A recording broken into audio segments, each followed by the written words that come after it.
നമസ്കാരം. ABCD സാറിനാണ് വൈറ്റിൽ നിന്ന്. കഴിഞ്ഞ ദിവസം കണ്ട NS200 ക്ലച്ച് ഡിസ്കുമായിട്ട് ബന്ധപ്പെട്ടുള്ള ഒരു വീഡിയോ ഒന്ന് വിശദീകരിച്ച് എല്ലാവരിലേക്കും എത്തിക്കണമെന്ന് തോന്നി. അതുമായിട്ട് ബന്ധപ്പെട്ടുള്ള ഒരു വീഡിയോ ആണിത്. NS200 wheel ക്ലച്ചാണിത്. അതിൽ പുറംഭാഗത്ത് നമുക്ക് 2 ഡോട്ട് മാർക്കുകൾ കാണാൻ സാധിക്കും. അതുപോലെ തന്നെ അകത്തും 2 ഡോട്ട് മാർക്കുകളുണ്ട്. അത് നമുക്ക് ശ്രദ്ധിച്ചാൽ കാണാൻ സാധിക്കും. അതുപോലെ തന്നെ ഹബ് ക്ലച്ചിലും ഇതേപോലത്തെ 2 ഡോട്ട് മാർക്കുകളുണ്ട്. നമ്മൾ ഹബ് ക്ലച്ചും വീൽ ക്ലച്ചും സെറ്റ് ചെയ്യുന്ന സമയത്ത് വീൽ ക്ലച്ചിലെ ആ ഡോട്ട് മാർക്കും ഹബ് ക്ലച്ചിലെ ഈ ഡോട്ട് മാർക്കും കറക്റ്റ് നേരെ ആയിക്കൊണ്ട് സെറ്റ് ചെയ്യുകയാണെന്നുണ്ടെങ്കിൽ കറക്റ്റായിട്ട് വീൽ ക്ലച്ചിലെ കട്ടിങ് ഹബ് ക്ലച്ചിലെ കട്ടിങ്ങിലോട്ട് കറക്റ്റ് സൂട്ടായിട്ടിരിക്കും. നമ്മൾ അതുകൊണ്ടൊന്ന് മാറി സെറ്റ് ചെയ്യുകയാണെന്നുണ്ടെങ്കിൽ ഇതുപോലെ ആ കട്ടിങ് കറക്റ്റായിട്ട് വീൽ ക്ലച്ചിലെ കട്ടിങ് ഹബ് ക്ലച്ചിലോട്ട് കയറില്ല. നമ്മളത് ഈ മാർക്ക് നോക്കാണ്ട് സെറ്റ് ചെയ്താലും അത് കറക്റ്റ് ആ മാർക്ക് എങ്ങനെ ഏത് സമയത്ത് കറക്റ്റായി വരുന്ന ആ സമയത്ത് മാത്രമേ അത് കറക്റ്റ് സൂട്ടാകുള്ളൂ. മാർക്ക് നോക്കിയില്ലെങ്കിൽ കൂടിയും അത് സൂട്ടാകുന്ന സമയത്ത് ആ മാർക്കിങ് നോക്കിയാൽ ശ്രദ്ധിച്ചാൽ കാണാൻ സാധിക്കും. അത് കറക്റ്റായിട്ട് തന്നെ വരും.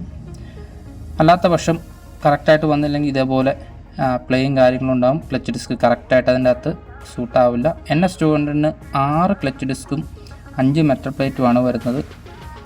അതിൽ തന്നെ ക്ലച്ച് ഡിസ്കിൽ ആദ്യം വരുന്ന ക്ലച്ച് ഡിസ്കും നടുക്ക് വരുന്ന 4 ക്ലച്ച് ഡിസ്കും അവസാനം വരുന്ന ക്ലച്ച് ഡിസ്കും തമ്മിലൊരു വ്യത്യാസമുണ്ട്. ആദ്യം വരുന്ന ക്ലച്ച് ഡിസ്കിൻ്റെ കട്ടിങ്ങിന് കുറച്ച് വലിപ്പം കൂടുതലുണ്ട്. അതുപോലെ തന്നെ അവസാനം വരുന്ന ക്ലച്ച് ഡിസ്കിനും രണ്ടും സെയിം വലിപ്പം തന്നെയാണ് ആ കട്ടിങ്ങിന്. അതുപോലെ വരുന്ന ആ 4 ഡിസ്കിന് ആദ്യം വരുന്നതിനെയും അവസാനം വരുന്നതിനെയും അപേക്ഷിച്ച് ആ കട്ടിങ്ങിന് കുറച്ച് വ്യത്യാസമുണ്ട്.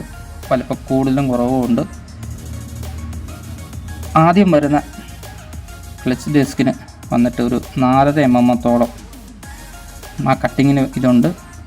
ഇടയ്ക്ക് വരുന്ന 4 ക്ലച്ച് ഡിസ്കുകൾക്ക് 3.5 mm ആണ് കട്ടിങ്ങിൻ്റെ വലിപ്പം വരുന്നത്. കാണാൻ സാധിക്കും. ആദ്യം വരുന്നതും അവസാനം വരുന്നതും ക്ലച്ച് ഡിസ്ക് സെയിമാണ്. ഇടയ്ക്ക് വരുന്ന 4 ക്ലച്ച് ഡിസ്കുകൾക്കാണ് വ്യത്യാസം. നമ്മൾ ക്ലച്ച് ഡിസ്ക് സെറ്റ് ചെയ്യുമ്പോൾ ആ കട്ടിങ്ങിന് വലിപ്പം കൂടിയത് ആദ്യം ഇടുന്നു. അതുപോലെ തന്നെ മെറ്റൽ പ്ലേറ്റ് സെറ്റ് ചെയ്യുമ്പോൾ മെറ്റൽ പ്ലേറ്റ് നോക്കിയാൽ കാണാൻ സാധിക്കും. അതിൻ്റെ ആ മേളുഭാഗം ഒരു കെർവിങ് ഉണ്ട്. അതിന് അടിഭാഗം വരുന്നത് പ്ലെയിൻ ആയിട്ടാണ് ഇരിക്കുന്നത്. ആ പ്ലെയിൻ ആയിട്ട് വരുന്നത് അടിവശത്തോട്ടും കെർവിങ് ഉള്ളത് മുകളിലോട്ടും വരണം. ഇത് നോക്കിയാൽ കാണാൻ സാധിക്കും. ആ കെർവിങ് നമുക്ക് ജസ്റ്റ് ഒന്ന് ശ്രദ്ധിച്ചാൽ മതി. അടിഭാഗം പ്ലെയിനായിട്ടും മുകൾ ഭാഗം ഒരു കെർവിങ്ങിലുമാണ് ഇരിക്കുന്നത്. നമ്മളിത് ക്ലച്ച് ഡിസ്ക് സെറ്റ് ചെയ്യുന്ന സമയത്ത് ഇതിൻ്റെ ആ എഡ്ജിൽ ഒരു എഴുത്തുണ്ട്. ആ എഴുത്ത് മാർക്ക് മുകളിലോട്ട് വരുന്ന രീതിയിൽ ക്ലച്ച് ഡിസ്കുകളെല്ലാം തന്നെ സെറ്റ് ചെയ്യുക.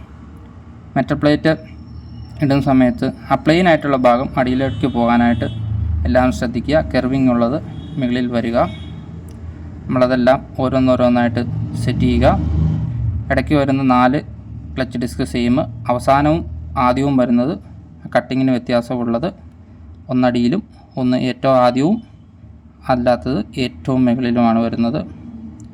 നമ്മൾ മുമ്പേ പറഞ്ഞതുപോലെ തന്നെ ആ കട്ടിങ് മാർക്ക് വീൽ ക്ലച്ചിലെ കട്ടിങ് മാർക്ക് ഹബ് ക്ലച്ചിലെ കട്ടിങ് മാർക്കുമായിട്ട് കറക്റ്റ് സൂട്ടായിട്ട് കയറുമ്പോഴത്തേക്കിനും ഇതേപോലെ തന്നെ നല്ല കറക്റ്റായിട്ട് നല്ല ഇതായിട്ട് നിൽക്കും.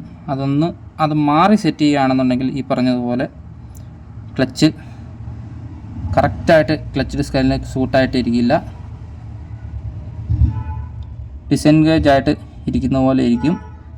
നമ്മളത് മാർക്കിങ് കറക്റ്റായി കഴിയുന്ന സമയത്ത് കറക്റ്റായിട്ട് അതിലേക്ക് കയറുകയും കറക്റ്റായിട്ട് സൂട്ടായിരിക്കുകയും ചെയ്യും.